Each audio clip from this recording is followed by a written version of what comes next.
तो सर आप अभी वर्तमान में तो सामने लोकसभा चुनाव है और इस क्या राजनीतिक आज आप मैं आपका मूड पूछना चाहूँगा, आपका मूड क्या है सर? आज आप राजनीतिक चर्चा करना चाहेंगे या फिर जब हम लोग पिछली बार बिलाईगढ़ के समलेश्वर मंदिर में मिले थे तो समलेश्वर मंदिर के इतिहास पर अपन बात करना चाहते थे। उस समय भी हमारी ऐसी व्यस्तता थी को नहीं कर पाए थे। तो क्या आप उसके इतिहास के बारे में, धर्म पर आप बात करना चाहेंगे कि राजनीति पर बात करना चाहेंगे? आज हमारे जनसंवाद के मंच पर आपका हार्दिक अभिनंदन और स्वागत है। आपके साथ में हम लोग ये कपूर जी हैं, कपूर पैकरा जी हैं। तो कपूर पैकरा भैया की बाड़ी में आज हम लोग यहाँ पर चरोटी मौजूद हैं और इसके लिए बातचीत करते हैं। तो बताइए सर आज का क्या है? मैं खैर ये राजनीति तो चलता रहता है जी और ये हट के है। हाँ। जो समाज जो मानव कल्याण वाली जो बात है, जो अपने धार्मिक है, धर्म संबंधित है, जिससे हमारे समाज को जागृति देती है और दिशा निर्धारण करती है कि हम एक मनुष्य की तरह कैसे रहें। वैसे मैं बिलाईगढ़ में प्रोटेस्ट रहा सन 1987 में, मैं वहाँ पदस्थ रहा। तो उस दौरान मैं थाने की क्वार्टर में रहा। थाने के क्वार्टर में रहा तो मैं 3 रोज़ हुआ था वहाँ थाना के क्वार्टर में गए। तो थाने के पीछे एक नाला है, उस नाला में हम लोग, हमारे मतलब पूरा विभाग है, पुलिस विभाग है, ये लोग स्नान करने जाते थे और पब्लिक के लोग भी पीछे तरफ से जाते थे। तो 3 दिन लगातार मैं स्नान करके आने लगा तो मुझे सर्प की 2 सर्प एक साथ दिखे। एक रोज तो मैं बहुत भयभीत खा गया, सर्पों को देख कर बहुत डर लगा। ये किस सन की घटना है? ये सन 1987 की है। 1987 की। उस समय आप किस पद पर वहाँ पर, क्या पद? मैं वहाँ कांस्टेबल था। कांस्टेबल था। नया पोस्टिंग हुआ था मेरा। और उसके बाद मैं पहले दिन देखा बहुत डर लग गया। दूसरा दिन मुझे फिर देखा वही, तो कुछ ये हिम्मत भी हुआ कि हो सके यहाँ वो उसका जगह हो, इसलिए यहाँ विराजमान रहते हैं। फिर तीसरा दिन वही दर्शन हुआ। उसी समय मैं माड़ी में जो स्नान करके नाला से आ रहा था तो मुझे उस दिन बड़ा उत्सुकता हुआ। तो मैं उनके पीछे पीछे चला गया। जैसे मुझे देखे और वो घास फूस जो बना है वहाँ कटीले पेड़ पौधे इतना था कि बहुत ज़्यादा था, वो उसमें गया तो उनके पीछे पीछे मैं भी गया। तो गया तो देखा तो वहाँ केकट का पेड़ था, बरगद का पेड़ था और नीम का पेड़ था। ऐसे 3 पेड़ था जो लगभग वो 100 साल पुराना हो, इतना विशाल पेड़ था। उसके बगल में छोटा सा खंडहर नुमा था, पत्थर का बना हुआ था, उसमें 2 मूर्ति नुमा पत्थर का वो रखा हुआ था। वहीं पर वो बैठे थे। उसको देख कर मुझे बड़ा खुशी और गर्व भी हुआ कि आखिर ये कैसे हो रहा है। तो उस दिन से वहाँ से मैं साफ़ सफाई करना चालू कर दिया उस जगह का, उस मंदिर का। तो साफ़ सफाई करने लग गया। उसके बाद कुंवार के महीना था। कुंवार के महीना में मेरे दिमाग में ये आया कि भाई कुंवार के महीना ज्योति कलश की स्थापना हुआ, मैं यहाँ क्यों ना देवी की पूजा करा दिया जाए। तो टिकरी पारा वाले जो लोग थे वहाँ, तो उसको वहाँ के बुला के मैं मंगलवार के दिन मैं पूजा करा दिया। मंगलवार की जब मैं पूजा कराया तो वहाँ बाजार का दिन था और उस क्षेत्र में सिर्फ एक ही ऐसी जगह था, बिलाईगढ़ ही एक ऐसी था कि जहाँ बाजार लगता था। मैंने वहाँ आसपास कहीं दूर दूर तक बाजार नहीं लगता था। तो वहाँ दूर दूर से कम 3 कोस 4 कोस मतलब 20-25 किलोमीटर के लोग, आसपास के एरिया लोग वहाँ मार्केट करने आते थे। बहुत भीड़ लग गया जब पूजा किया, बड़ी उत्सुकता हुआ। अब वो दुर्भाग्यवश कहना चाहिए कि सौभाग्यवश कहना चाहिए था, उस समय का एक प्रथा था, राजा के छोड़ के, जितेंद्र बहादुर सिंह जो राजा रहे, वहाँ महल को छोड़ के कोई भी अन्य आदमी ज्योति कलश स्थापना नहीं कर सकते, दुर्गा नहीं बिठा सकते, जवाना नहीं बिठा सकते, सिर्फ महल में ही बिठाते थे। तो महल में ज्योति कलश की स्थापना हुआ था। रात में ये हुआ कि वहाँ की जो खेती था देवी माँ की, वो खेती में दरार आ गया। तो सुबह जब देखे बैगा तो बड़ा आश्चर्य हुआ उन लोगों को। फिर ये बात की तहदीस की कि आखिर ये ऐसे क्यों हुआ। तो लोगों ने ये बताया कि एक स्टाफ आया थाने में, उसने अपनी वहाँ जो गुप्त देवी समलई माता को वहाँ ये पूजा करा दी है। तो मुझे तीसरा दिन राजा साहब जितेंद्र बहादुर सिंह बुलाया और बुला के मुझे पूछा कि भाई यहाँ क्यों पूजा कराया। तो मैं बताया कि मुझे पता नहीं था, खंडहर में पड़ा था, यहाँ साफ़ सफाई कराया और यहाँ का मैं पूजा करा दिया हूँ, इतना मेरे से भूल हुआ है। तो बोले कि हमारी ये गुप्त देवी है, तो हम लोग इसको साल में 2 बार जाते हैं, उसके बाद उधर कोई नहीं जाता। वहाँ इतना पेड़ पौधा, कटीले पेड़ था, सर्प बिच्छू इतना ज़्यादा निकलता था, जो छत्तीसगढ़ के पहले स्थान है जहाँ सर्प बिच्छू निकलता था, इतना है। तो वहाँ कोई नहीं जाते थे। राजा के सुबह कोई नहीं जाते और राजा 2 टाइम जाते थे, नवरात्रि और नवदुर्गा 2 समय ही वो जाते थे। तो बोले हाँ बलि देना पड़ेगा आपको, आप सोए हुए स्थिति में उसको जगा दिए। तो मैं उसको साफ बोला भाई कि मैं इस धर्म के नहीं हूँ, मेरे धर्म में बलि प्रथा तो नहीं है, श्वेत पूजा हम लोग करते हैं। श्वेत पूजा करते तो नारियल वगैरह जो लगता है, जो सामान्य रूप से जो पूजक लगता है, वो मैं उसमें दे दूंगा, उसको करा दीजिए। राजा साहब बहुत नाराज़ हुआ, उसने मारपीट करने के भी स्थिति में आ गई। मैं वहाँ से मैं भाग आया, महल से भाग आया। उसके बाद वो बोल दी कि वहाँ मंदिर में मत जाना। तो मैं करीबन महीना 1.5 महीने नहीं गया। तो ये उसी दौरान मेरे एक और मेरे साथ घटना घट गई। मैं जब नहा के स्नान करके आ रहा था तो ऐसी पटका रखा था, उस पटका में सर्प आ गया। सर्प आ गए, मेरे पीठ को काट दिए। वही मंगलवार का दिन था। तो काट दिए, सुबह करीबन 9 बजे से मेरे सर्प काटा था। और जब सर्प काटा था, आवाज़ हुआ तो आसपास के जितना बैगा वगैरह है, आसपास उधर बैगा का प्रथा बहुत ज़्यादा है, क्योंकि जंगली क्षेत्र है, इसलिए बैगा वगैरह वहाँ खूब। वैसे भी वो नागवंशियों का शासन क्षेत्र हाँ, रहा है, नागवंशी राजा ही थे वहाँ पर। हाँ हाँ। तो जी। फिर वो आ गए। उसके बाद फूक झाड़ करते हम तो 3 बजे नहीं हुआ, मेरा शरीर पूरा काला पड़ गया था। तो मुझे उठा के वहीं पर जहाँ खंडहर देवी माँ की जो मंदिर था, खंडहर था, वहीं लेटा दिया। और उसकी कृपा से ऐसी हुआ, करीबन 5-6 बजे, दिन डूबते डूबते ऐसे समय मुझे मेरे शरीर में थोड़ा जान आने लग गया, हाथ पैर थोड़ा चलने लग गया। अब जब चलने लगा तो जय जयकार की आवाज़ इतना हुआ, क्योंकि वहाँ इतना भीड़, हज़ारों लोगों को भीड़ लगा था, क्योंकि थाना के स्टाफ को सर्प काटा था। तो हज़ारों लोगों के स्टाफ थे, उनकी आवाज़ जो सुना जय जयकार के माई का, तो मेरे कान में फिर आना पड़ा और मैं आके उसमें वहाँ बैठ गया। वहीं से मैंने प्रतिज्ञा की कि माँ, यहाँ का मैं मंदिर का मैं स्थापना कराऊंगा।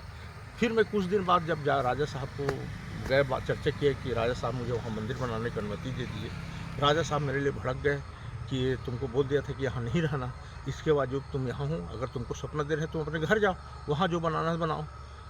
फिर नहीं माने। फिर अंत में कुछ दिन बाद फिर उसको एक क्रम तो चलता रहा, मेरा पूजा पाठ कभी मैं बंद नहीं किया, लगातार मैं पूजा करते रहा। फिर राजा साहब की जो माँ थी, मुझे एक रोज़ बुलाया अपने महल में, जब दीवान साहब रायपुर आए थे। तो मैं जब यहाँ आया, उसके महल में बैठे, और तो पूरा दृष्टांत बताया कि मैं क्यों पूजा करता हूँ, क्या है, कैसे सपना दिया, क्या मैं देखता हूँ, क्या मैं सोचता हूँ। तो मैं उसकी माँ को, जितेंद्र बहादुर सिंह, आदरणीय जितेंद्र बहादुर सिंह की उसकी जो माँ थी राजा साहब को, उसको मैं पूरा वहाँ का इतिहास बताया। तो मुझे आश्वस्त है कि बेटा, हो सकता है किसी जन्म में इसी वंश का रहा हो, दुर्भाग्यवश वहाँ पैदा लिए हो और रह गए, आपके ही हाथ में ये बनना हो। तो मैं आते हैं, जैसे ही मेरा बेटा आता है तो मैं आपको अनुमति दिलवाता हूँ और आप बेफिक्र रहिए। कुछ दिन बाद राजा साहब 3-4 रोज के बाद जब वो रायपुर से गए घर, तो महल में मुझे फिर बुलाया गया और बुलाने के बाद मुझे अनुमति दे दिया। अचरज ये हुआ कि मैं उस मंदिर को बनाने के लिए 8 ठेकेदार को दिया। सब मैं देता था, छोड़ देता था, छोड़ देता था। मुझे बड़ा दुख लगा। तो मैं भैंसमुड़ा गांव है, वहाँ सबरिया लोग रहते हैं, वो सब बिच्छू भी खा जाते, इतने मतलब जनजाति के लोग हैं, जंगल में रहते वो। तो उन लोगों से मैं संपर्क किया, तो वो मंदिर की नींव खोदने के लिए 35 लोग आ गए। अब जैसे खुदाई करने लगे, वो लोग भी बंद करके जाने लगे। तो बोले कि साहब हम नहीं खोद पाएंगे, जाएंगे। तो बात क्या हुआ, तो मैं एक गिलास में पानी रखा था और 2 अगरबत्ती, वहीं गया मैं मंदिर, और जाके मैं आराधना की माई। 8 बैगा हो गए, 8 ठेकेदार हो गए देते, मगर कोई सब छोड़ देते, ऐसी क्या बात है। और ये भी छोड़ के जा रहा है, इधर अब मंदिर बनाने के मुझे स्वप्न देती हो, और इधर ठेकेदार छोड़ते जा रहे हैं। मैं करूं तो करूं क्या, कहा कि मेरे से कोई गलती हो गया, भूल हो गया। कहा कि जो पानी रखा था, पूजा करने के बाद चारों तरफ ऐसे मैं छिड़का उसमें, मतलब जितना खंडहर में जो मंदिर जो बना था, मंदिर में खंडहर था उसमें। उसके बाद खुद मैं पत्थर निकालना चालू, जब मैं पत्थर निकालना चालू किया तो वो लोग भी लग गए, 35 लोग लग गए। अब निकालते वो जगह हम लोग साफ कर लिए। करने के बाद अचूर ये हुआ कि मेन चीज़ ये था कि मैं माई का अनुमति नहीं लिया था कि माई इस मंदिर को मैं बनवा रहा हूँ, मुझे आप आदेश दीजिए और कोई विध्वंस ना हो। मैं भेज देता था, गलती वही था। और उस दिन क्या किया कि मैंने पूजा कर अनुमति ले लिया। जहाँ अनुमति लिया तो मुझे कोई वहाँ तकलीफ नहीं। तकलीफ ये था कि जहाँ 2 पत्थर निकले, सर्प निकले, बिच्छू निकले, सर्प निकले, बिच्छू निकले, 8 ठेकेदार इसलिए वो छोड़ दिया था। अब ये विचित्र घटना घटी कि लोग ये बोल दिए वहाँ कि वहाँ के हंडा को निकाल के ले गए। सबसे बड़ी विचित्र ये हुआ, वहाँ के हंडा को निकाल रहे हैं, ये हो गया चर्चा। अब मेरा जो टीआई साहब था वो बोले मेरे हिस्सा दो, वो राजा साहब बोले मेरे हिस्सा दो। मैं परेशान हो गया वहाँ, इतना कि मेरा चलना फिरना दूसरा। अंत रायपुर में डीआईजी साहब के पास मेरे पेशी हुआ, मैं वहाँ हालात बताए जाके, बैगल लोगों को बताया। फिर ये क्या किए, फिर राजा साहब मुझे बोले वो बैगल आया, फुलझड़ के बैगल आया, बरगढ़ के बैगल आया और सरायपाली के बैगल, ऐसे हमने 7-8 जो अपने मित्र जो स्टेट के जो बैगन, राज बैगन बुलवाए और वहाँ पूजा पाठ उसने करने लगे।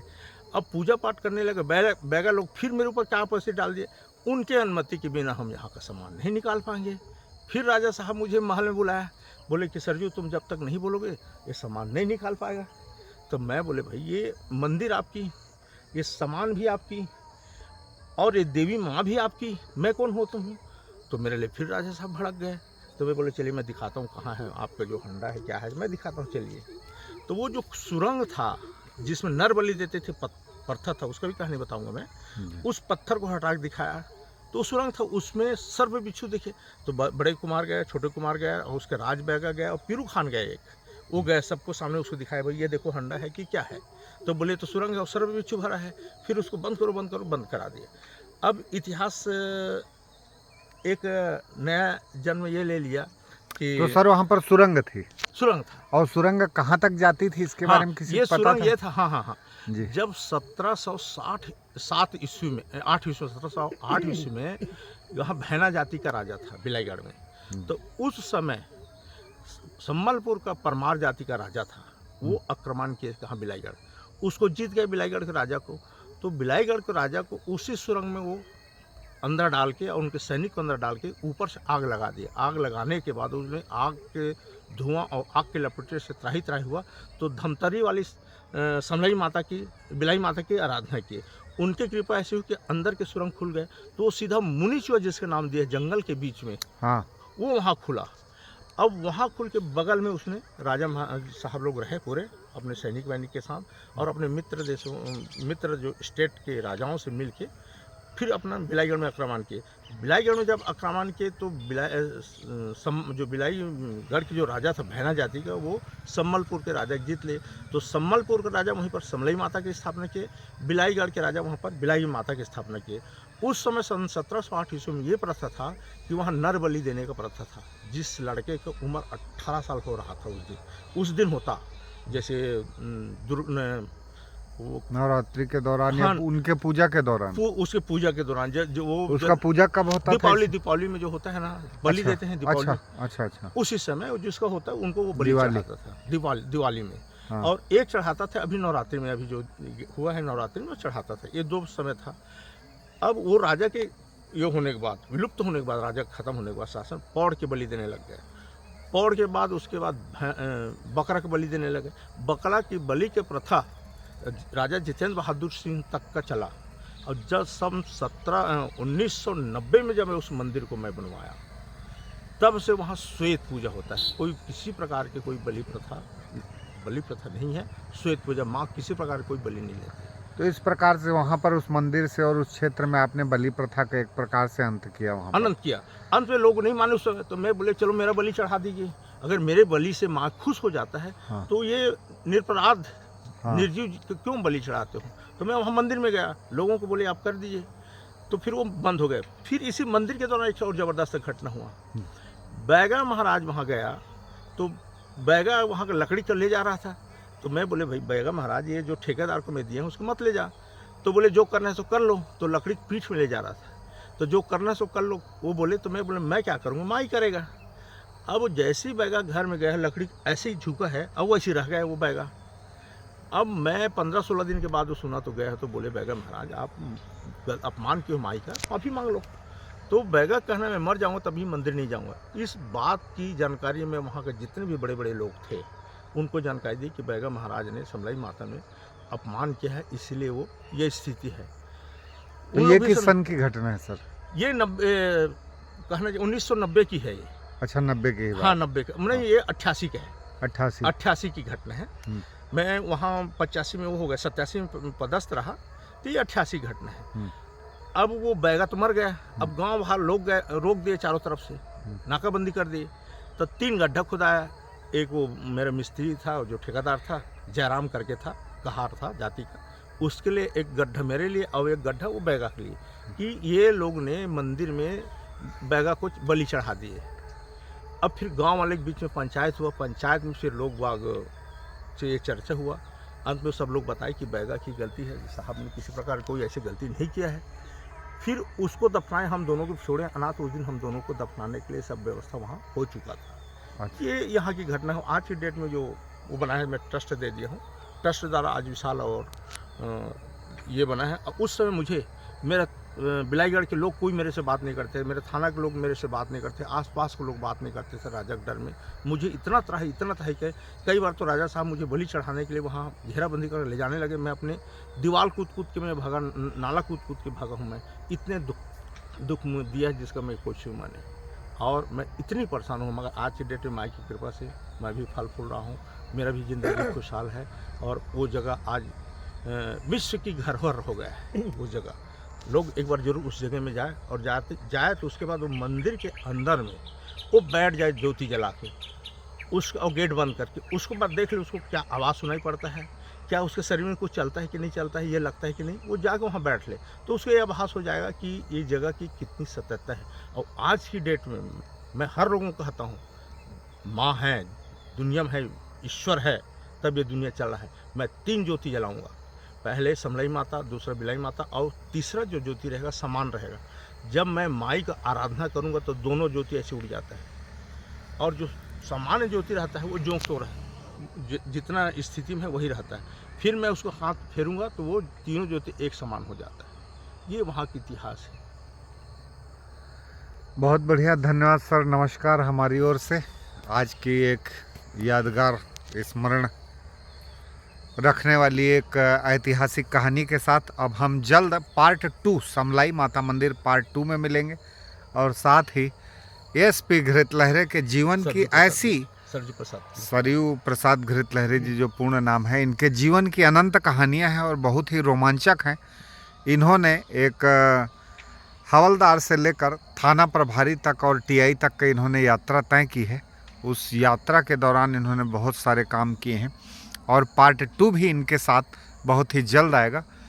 आप हमारे संग, तब तक आप हमारे चैनल के साथ आप बने रहिए। नमस्कार, धन्यवाद। तो नमस्कार दोस्तों, मैं आज मौजूद हूँ बलौदा बाजार जिला मुख्यालय के पास स्थित ग्राम चरौटी। ये चरौटी है, परसा भदेर चरौटी। और चरौटी में मैं कपूर भैया की बाड़ी में आज लगभग 2 साल बाद मैं फिर से आया हूँ। तो जब हमारी मुलाकात घृत लहरे साहब से हुई, आप हमारे साथ देख सकते हैं कि एसपी घृत लहरे साहब हैं, और घृत लहरे साहब ने लंबे समय तक पुलिस विभाग में अपनी सेवाएं दी हैं। इसके अलावा अत्यंत पिछड़ी जनजाति के विशेष समुदाय के जो बच्चे अशिक्षित रहते थे, उनके शिक्षा शैक्षणिक योगदान में और जागरूकता में काफ़ी लंबे समय तक योगदान दिया। कांग्रेस के नेता रहे, रिटायरमेंट के बाद से ये कांग्रेस का नेतृत्व तो संभाल रहे हैं, और लगातार अब हमारे साथ आज की इस चर्चा में मौजूद हैं कपूर भैया। अब कपूर भैया से भी जानेंगे। जी हाँ, बोल रहे थे आप। जो हमारे जो जड़ी बूटी है, देवी देवता है, नाम लेकर, किसी का नाम लेकर हम फूल झाड़ता, दवाई खिलाता, तभी तो आराम होता। जब सोझे जरी को खिलाएंगे तो जरी को क्या आराम हो करेगा। कि नाम से बिलई माता, बिलईगढ़ से नाम से, कि भगवान के नाम से, ठाकुर देवता से, कोई बैगर से ना लेके, गुरु के ना लेके उसको फूकता, झाड़ता, दवाई देता, तब तो आराम होता। ऐसे तो नहीं होता आराम। ठीक है। धन्यवाद कपूर भैया। आपके साथ और भी चर्चा होगी, अगली बार आएंगे तो निश्चित रूप से आपसे आप कुछ बैगाई आप भी करते हैं, मुझे जो सुनने में आया है। तो इस पर बनाता है ना, गुरु बनाता है तो फोकट में गुरु नहीं बनता, नामे से गुरु है। नाम से, गुरु के नाम से लेता है, महादेव पार्वती के नाम से लेता है, तब तो फूक झाड़ लगता है। ठीक है महाराज। हाँ, सीताराम।